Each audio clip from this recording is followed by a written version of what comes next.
Your Excellencies, valuable guests and millions of viewers from around the world, ladies and gentlemen, let me join the previous speakers in thanking Dr. Hak Han, the co-founder of the Universal Peace Federation, for creating this occasion for us to meet virtually and discuss on building partnerships for peace towards the peaceful reunification of the Korean Peninsula.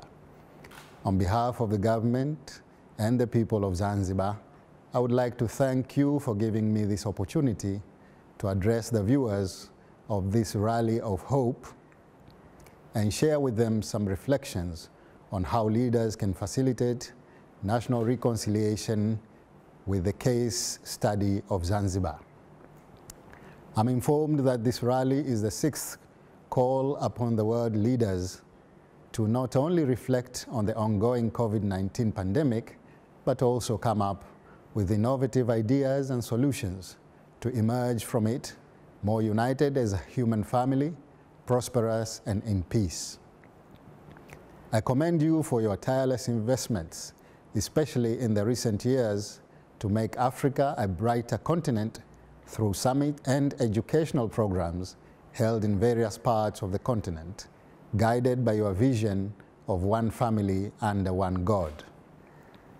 Dr. Hak Han, known as the Mother of Peace or Mother Moon, ladies and gentlemen, since the early stages of the young history of Zanzibar, we have understood that we could not become an oasis of freedom and prosperity in Africa amidst poverty and lack of freedom, because we had already realized that nations are interdependent and what affects one nation affects the others, especially for neighboring countries and countries that belong to the same continent and share similar culture and history.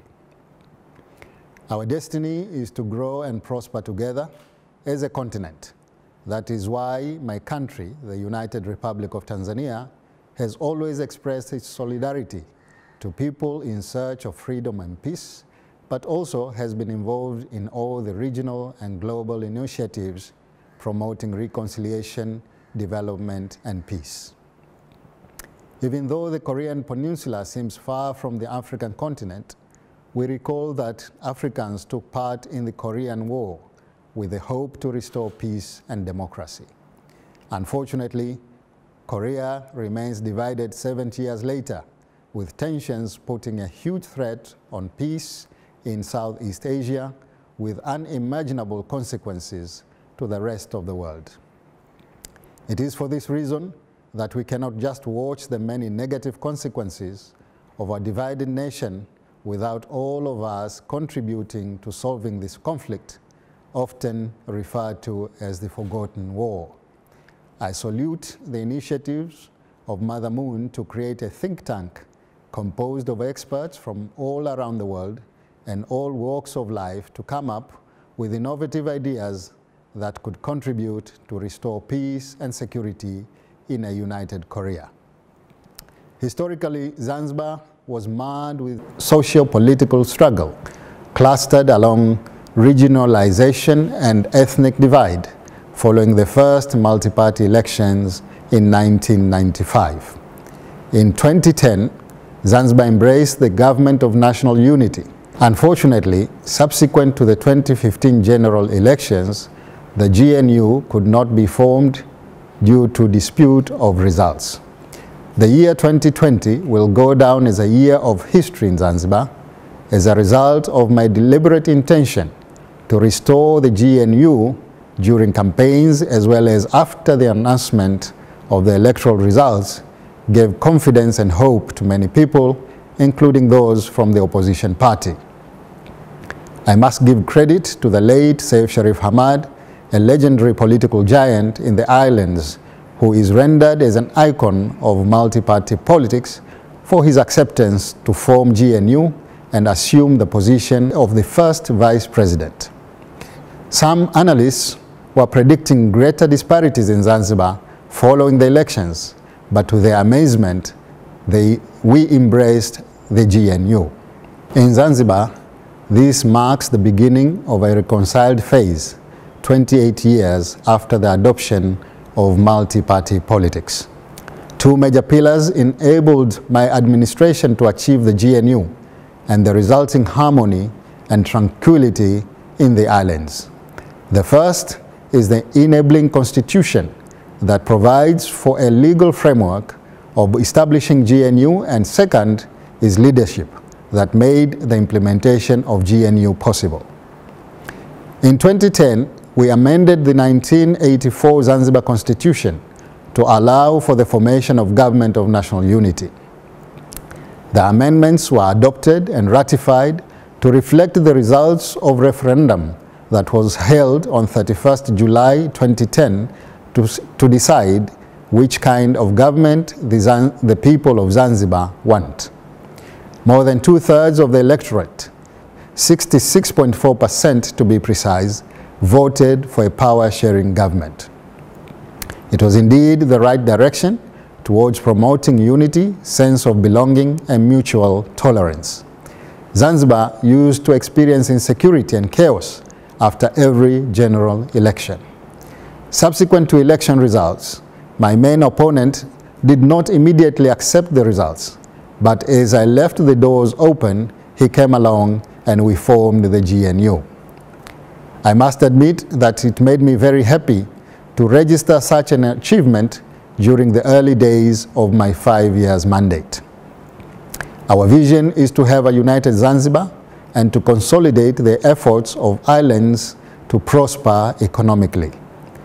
Our belief is that harmony and tranquility in the islands are a catalyst for socio-economic development, and that the traditional walls and barriers between and among Zanzibaris have now been scrapped.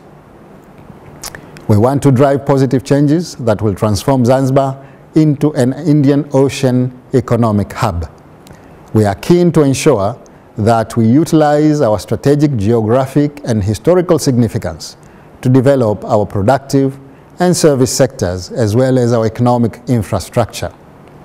To that end, my administration has opened up the islands for investments with extra incentives for investments in the islands of Pemba, aimed to accelerate its development and overcome economic imbalance between the two islands. These initiatives can only be implemented where there is peace, harmony, and tranquility. With respect to my electoral agenda and plans for Zanzibar, in a nutshell, I can say we want to pursue a blue and private sector-led economy to be able to realize my vision of making Zanzibar a business hub on Eastern African Indian Ocean coast.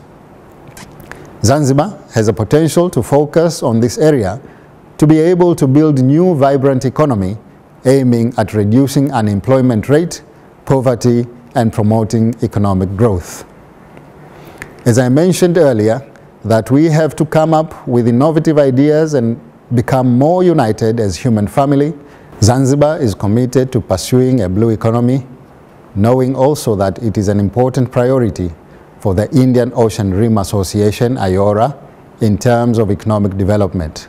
Tanzania, including Zanzibar, being a member of IORA, can benefit enormously from the collective actions adopted by IORA on blue economy.